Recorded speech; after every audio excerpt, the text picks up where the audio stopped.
Ladies and gentlemen, good morning, good afternoon, and good evening. Oh, there's a little bit of feedback there. We'll have to get rid of that one.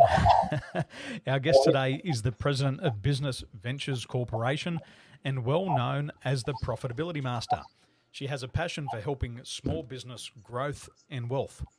Holding an MBA in finance and a master's degree in chemical engineering from Tufts University and the University of Pennsylvania, respectively.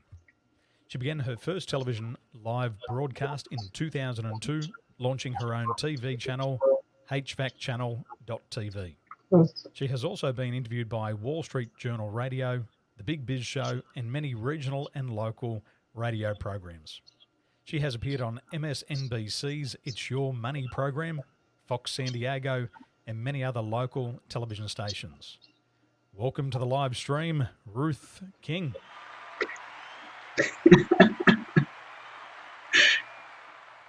Hey, Ruth, good morning. How are you doing there? I'm doing well. Thank you for having me, Daniel. I appreciate it. My pleasure. Now, I know it's very early morning there for you. What time is it there in Georgia? It is 3 a.m. Wild. Well, very appreciate it. Ruth, are you getting some feedback here from my microphone at all? No, I'm hearing you fine. Okay, wonderful. Beautiful. Good.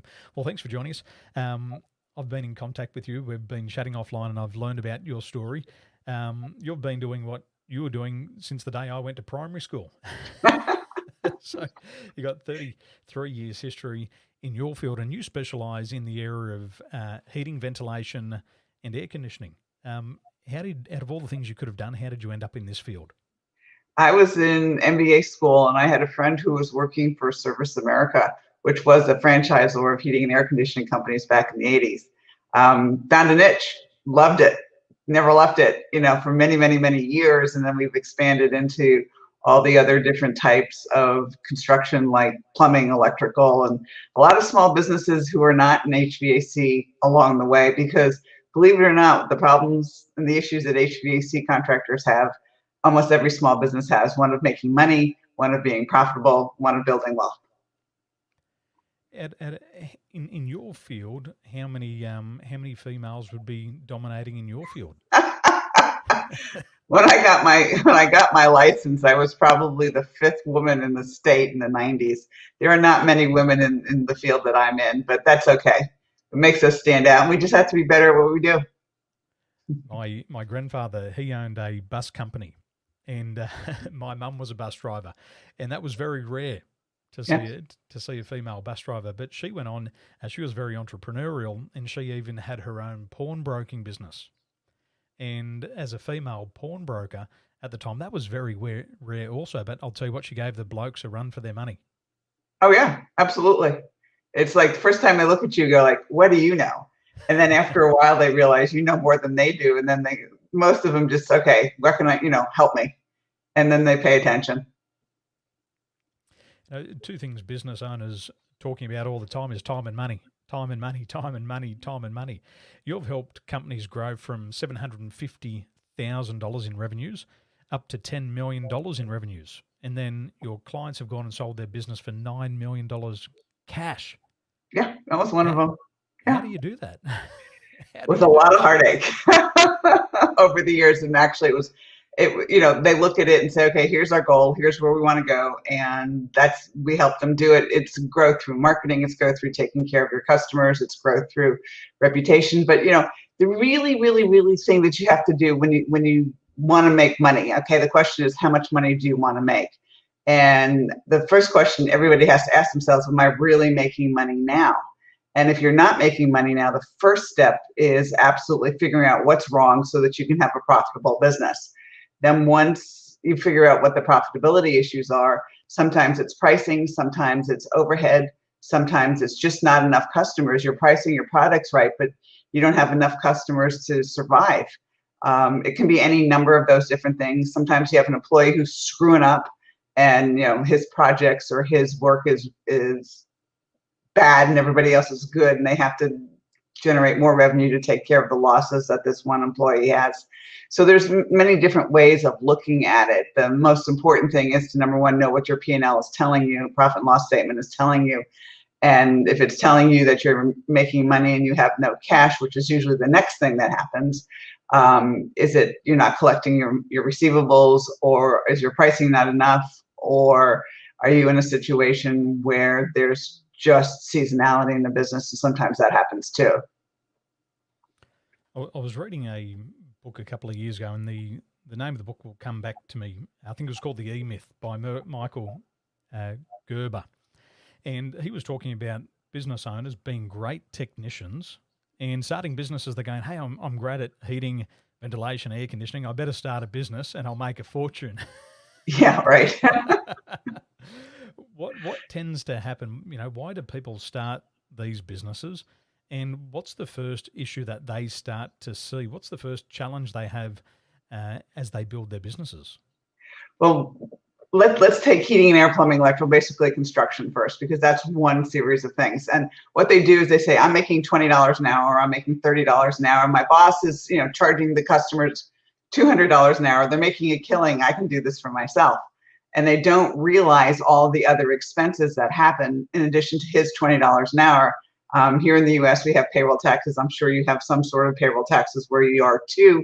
We have other benefits that we give them, like insurances, and we pay for their trucks. The overhead issues really come up to the point where, profit's probably a dime or maybe a quarter of every dollar that comes in the door.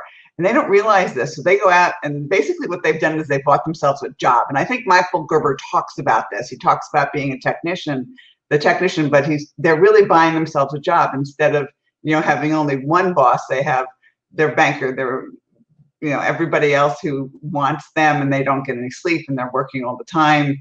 And then they wonder whether it's worth it. And then they start, okay, do I really want to do this or not? The list goes on and on and on and on. But the reality is if you're going to start a business, make sure you've done your homework to make sure you can start a business, not buy a job. I like what you mentioned there about the $20 an hour. He's the boss. He's taken all of my money.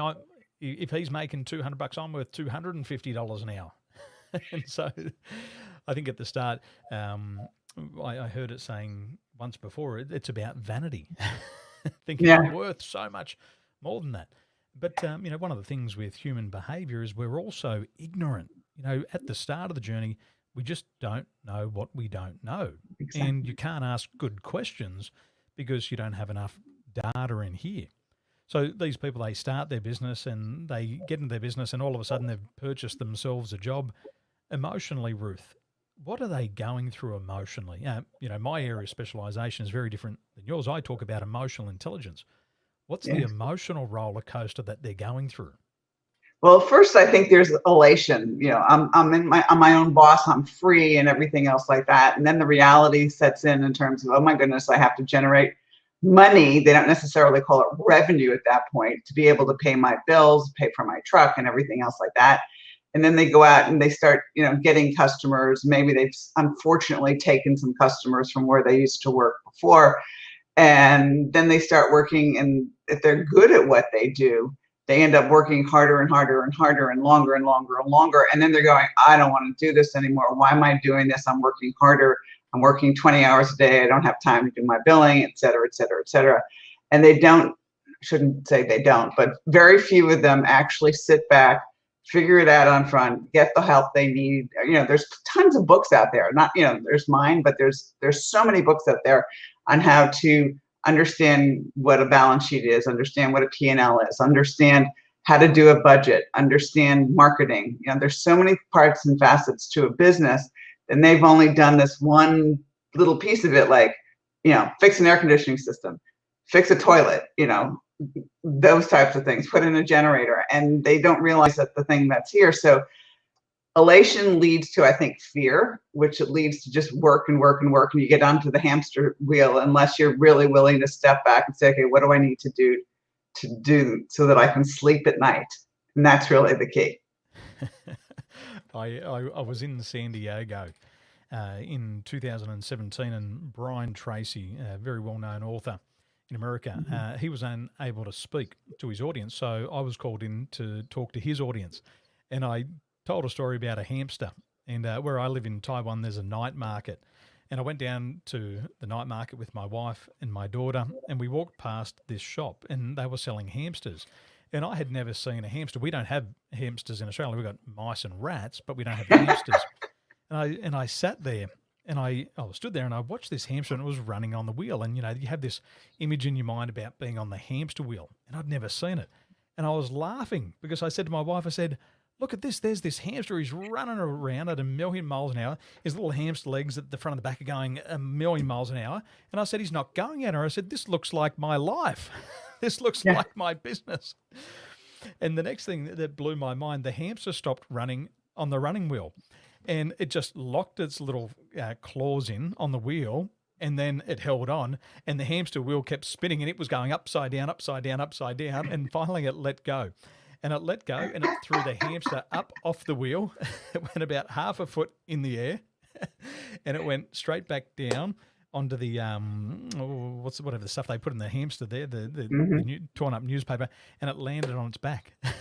Oh my gosh! And it had its little claws up in the air.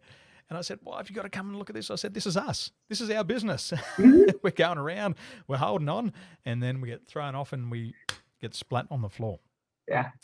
It's incredible.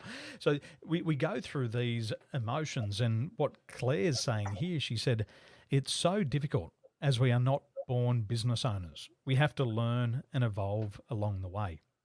Right. How many people would you see in this situation, Ruth? Are people starting their businesses because they've been in this field for generation after generation, or are they tradespeople who get jack of their boss and they want to do their own thing? Yep. Or, they've got their grandmother's favorite mustard that they want to sell or something along those lines, and they think it's really easy and everybody will love the mustard because they did and things. I mean, there's lots of reasons for getting into business. The key is really and truly, do you have the fortitude and do you have the ability to stay in business when the tough times come? And one of the most important things is cash. We talk about profits and we talk about those types of things, but if you don't have cash, you're out of business. Doesn't matter whether it's Australian dollars, US dollars, pesos, francs, whatever currency you're in, you've got to have cash.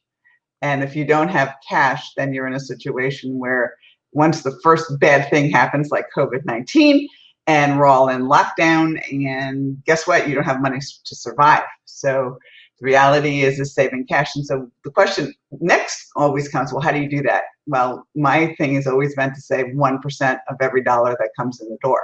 If you get a check in the door for $1,000, you still have $990 to pay your bills. That $10 goes in the savings account, and it adds up. And those are the types of things that you really and truly look at in terms of, okay, this is here, and after a while you've got money saved up for a really hard time, and what I call a rainy day fund. So saving cash is number one. Number two is making sure that you're profitable, because you can't save cash if you're not profitable. So maybe that should be number one. You mentioned before about money and revenue. How do you describe the difference between these two, between money and revenue? So for people who are getting into business, and we have a lot of entrepreneurs joining us live from Malaysia, what is the difference between money and revenue? Well, money is cash. It's dollars that you get. You can get revenue, i.e., you did a job, you did a project, you did something, and you send out that bill. So that's revenue to you, but you haven't gotten the cash for it until you get paid. Now, if you're a COD, like I don't know, in Malaysia, can you walk into a restaurant without paying, or do you have to pay when you finish your meal? Most of them you got to pay up front. Oh, you pay up front. Okay. So before they even let you sit down. All right. So there you have revenue and cash being exactly the same thing. Well, not exactly the same thing, but you go in, you order your meal, you pay for your meal. So you've got the restaurant owner has the revenue and the restaurant owner has the cash. But in a lot of business, you go and do a project or something along those lines, and you build a customer for it. And the customer can wait 30 days, the customer can wait 10 days, the customer can wait whatever until you get your cash. So you're in a situation where you've got the revenue because you did the work, but you haven't gotten the cash because you haven't gotten paid for the work. So that's the difference between the two. I like it here in Taiwan. Everybody pays up front. You very rarely see credit cards. Yes, there are loans, but they're a lot harder to get. And it's very much a cash-based system. And this is very different. I was looking at some numbers in Australia recently, and the average household debt in Australia was exceeding $176,000 In debt? in debt, household debt. Oh my gosh. $176,000. I was reading in America that the average American at age 40 has a net worth of $1,000. Yeah. Get the cash up front. Yeah, that's the sad part about it. And think about it. A lot of the people who have the $1,000 net worth are working for somebody else. They're not even business owners because they go out, they spend their paychecks, and they live paycheck to paycheck, which is really scary. Mm.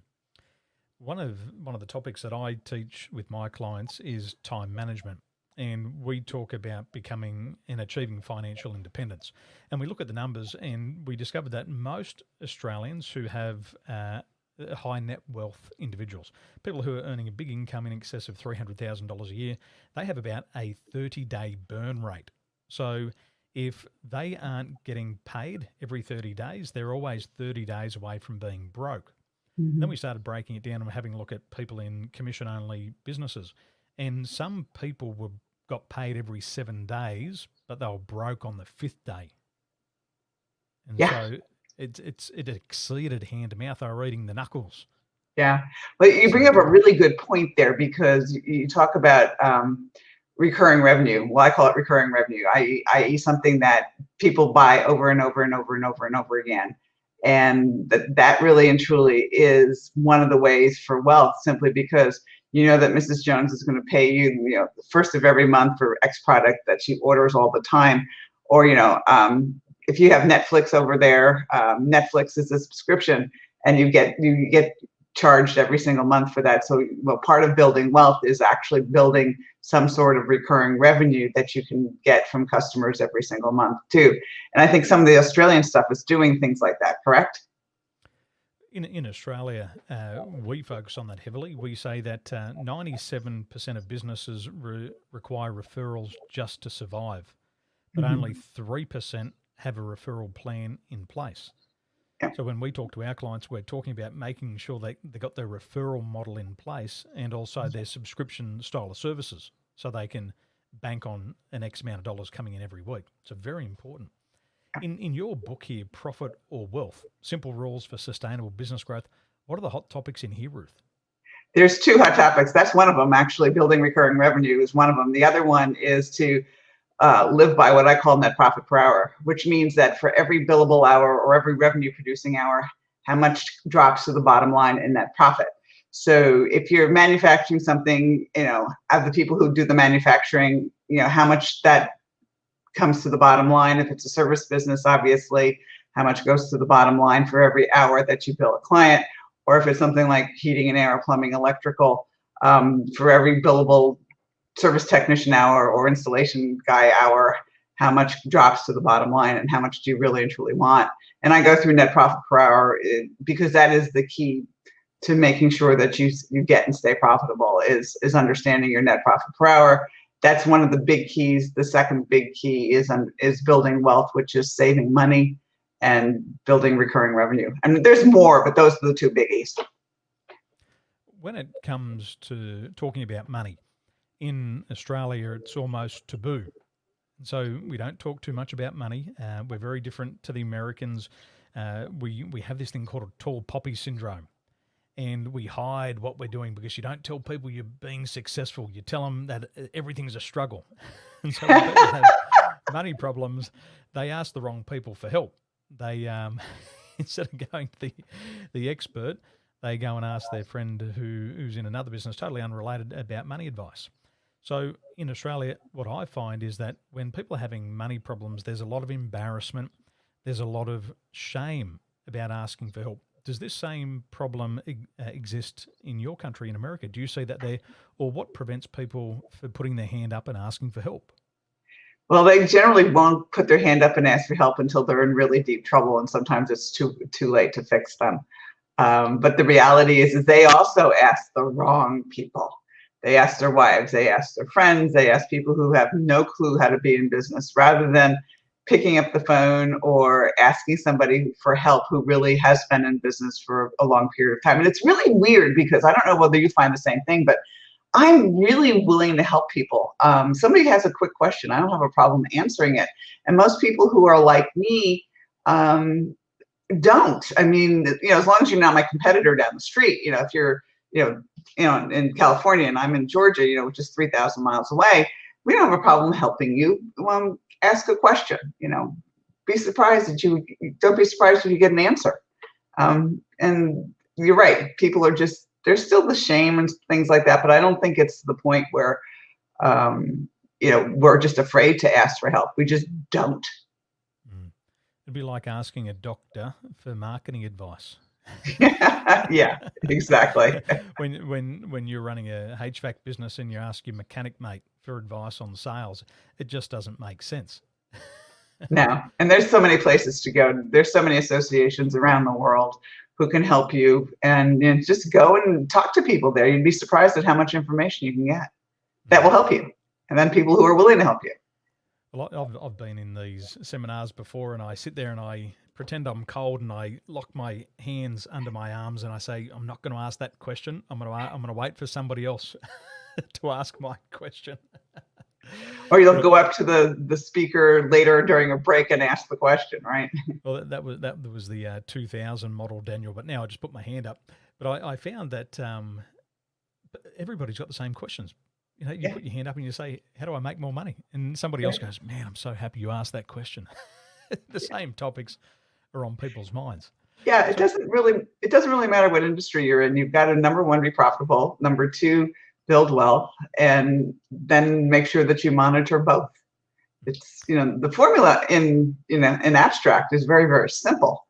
Going down to the nitty gritty sometimes is where people get stuck. So let's get down to the nitty gritty. How important are financial statements? Oh my gosh, business. They're your scorecard. So if you don't have proper financial statements and they're not accurate, then you can't make good business decisions. And if you have accurate financial statements that are timely, i.e., the month ends on the 31st, you have your financial statements by the 10th, at the very latest, the 15th of the month, you can spot minor issues before they become major crises. And you can really and truly figure out what's going on with your business. In the beginning, most people are afraid of their financials because they don't know what they're saying. And then once you understand, go take a class, go read a book, go read one of my books, I don't care. And you start getting into them. Instead of being afraid of them, you're going to start loving them. And most of the audience are going to go, wait a minute, I hate my financial statements. But that's because you're not really looking at them to see what they're telling you. Once you see the path that you're on and that you're fulfilling the path, it actually becomes fun to look at them on a monthly basis. And it takes less than a half hour a month to review your financial statements, and we all have a half hour a month. Just do it. That is key to being profitable and building wealth. I was doing some research on the habits of self-made millionaires, and on average, a self-made millionaire spends 4 hours a month looking at their financials, just going over the numbers. And it was very common across all self-made millionaires that they were happy to review the numbers, even if they didn't like the look of what they saw. Yeah, they still approached it head on and they confronted it. Yeah, and the 4 hours doesn't have to be at once. In fact, every day look at your bank statement. Every day make sure that what's going into your bank and nothing's coming out that you don't think is coming, supposed to be coming out. I had a client one time. One of my clients, when you're setting up a new account, sometimes they'll put 2 really little deposits in, and the bookkeeper just thought the owner was setting up another account at another bank or a PayPal account. And next day the bank called and said, did you authorize this $50,000 withdrawal? And I went, no. And what this was just finding out whether the bank account was real. So always, always, always, always look at your bank account. And if you see something that's not supposed to be there, call your banker immediately. That's one. And then I'll bet he looked at his cash flow every single week, and he did a weekly cash flow report so that he could see what came in, what bills got paid, what had to get paid the following week. And then every month he reviewed his financial statements, but also probably the 4 hours a month included a lot of daily stuff, and then one big, maybe half hour a month at the end of the month to make sure everything was going the right way, would be my guess. Really important for our listeners to focus in on their numbers, and you can't hit a target that you can't see. So you've got to make sure that you've got a, we call it SMART goal. We can keep it very simple. You've got to have a very simple, measurable goal. And if you know there's a certain dollar figure that you want in your bank balance, if there's a certain sales target, you've got to watch that number consistently. Some people call it a critical success factor, and you just keep on looking at these numbers. I know in my life, my coach at the moment has asked me to keep a daily diary of what I'm doing from the moment that I wake up through to the moment that I go to bed. And as soon as I pay attention to what I'm doing, I make immediate behavioural changes. A week ago, I was having a beer or two at night. I'd have a can or two of Coke at night, and I'd have about 4 coffees a day. Once I started the task, I've stopped drinking beer. Because I thought to myself, man, someone's going to see me drinking 6 beers a week. That's bad. And I'm applying this to myself. Sure. Okay, then I'm having 2 cans of Coke. Gee whiz, how much sugar's in my body? And so as soon as I had attention on those numbers, I started to change the behaviors immediately. Okay. And it made a huge impact. Well, the thing, we go back to the hamster on the wheel. The thing that goes through your head is, I'm so busy, I don't have time to bill. Or I'm so busy, I don't have time to do my numbers. The thing is that we can pay attention to anything we want to make the time for. So you have to put it in your head that, okay, I'm going to spend 20 minutes today looking at my numbers. I'm going to spend 20 minutes today making sure that all the bills are out, or all that I'm collected COD, or that I went to the bank to deposit the money that you get from COD. You don't let stuff just hang. You just, make the 20 minutes a day, or make the 4 hours a month, and put it in your head that you're going to do it. And, that happens. For our friends, you've got to understand what happens inside of you as well. There's 2 types of personalities in the world. There's the healthy and the unhealthy personalities. And what happens is the healthy personality confronts these issues head on. They know the numbers and they tackle them head on. Where the unhealthy personality is the evader. And what they do is they put their head in the sand, like an ostrich. They put their head in the sand and they hope by just not looking at it, it'll disappear. But what happens inside of your body, if you choose not to look at these things, your stress levels will increase. The systolic pressure in the body increases, your respiratory rates increase, all by about 40%. And if you just avoid your numbers, it brings stress to you, and you'll have those elevated stress levels in your body for up to 2 to 3 hours. And so it does impact the body. So what you're better off to do, you're better off to confront it head on and put the attention on it that it deserves. Now, Ruth, over the years, you've written a number of books, and I want to share your website here because it shows so many different aspects of what you've done over the years. Here you're on national television, MSNBC. This one, what year was this one filmed? Ruth King on Fox Good Day San Diego. About 15 years ago. I look a whole lot more younger, 15 and less gray hair 15 years ago. And it just shows that you've got such a deep history into this field. And you've also written a series of books. How many books have you now written, Ruth? Profit or Wealth, Building Profit or Wealth is my 5th. 5 books. 5 books. Incredible. And for people who are starting in business, which book would you suggest they start with out of your collection of books? The Courage to be Profitable. Absolutely. It is understanding a P&L on the balance sheet in English rather than accounting babble. And I'm sure that, my publisher who published Profit or Wealth actually published The Courage to be Profitable, which was the prequel to the Profit or Wealth book. That The Courage to be Profitable was honored with being one of the 37 books that all startups should read by a British organization called Fupping. So I joined Stephen Covey and Napoleon Hill, and it was like, okay, I'm in the seat, and greatness with all these other great authors who are books that all startups should read.